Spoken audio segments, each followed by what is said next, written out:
I'm going to start today with a confession. So I struggle to express my thoughts and opinions clearly.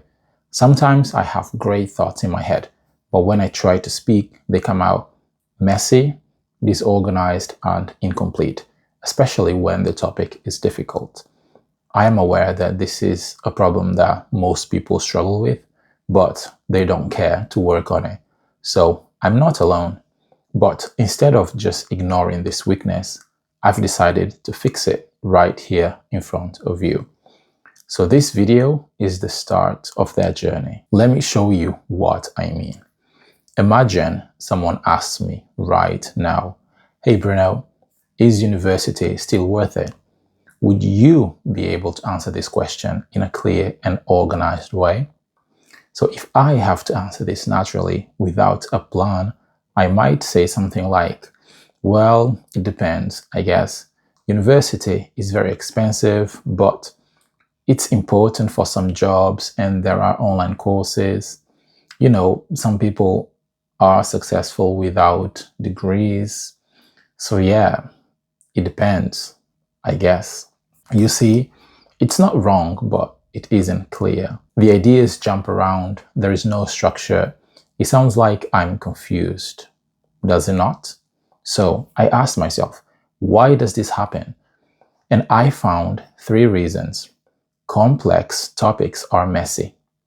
There is rarely a simple yes or no answer, so you have to think deeply about them. And also we mix feelings and logic. We react with our hearts before using our heads. And most of us don't think before we speak anyway. Therefore, we naturally do not produce good quality responses to questions like this. We aren't trained to organize our thoughts. In school, we learn facts, but we don't always learn how to structure ideas. And when you are speaking a second language like English, this becomes even harder. Structure thinking is a skill, and like any skill, you can train it. So instead of avoiding difficult topics, I decided to do something different. From now on, I'm going to use a simple 4-step structure when I share my opinions and answer difficult questions so that I sound clear and confident. So step 1, define terms. What are we actually talking about? Step 2, present the pro argument. Why do people say yes? Step 3, present the con argument. Why do people say no? Step 4, state my position with nuance. What is my balanced view? That's it. Simple, clear, repeatable.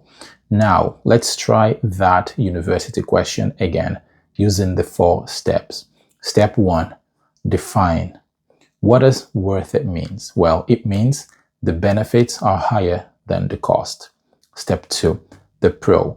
University gives you specialized knowledge and a degree that some jobs like medicine and law strictly require.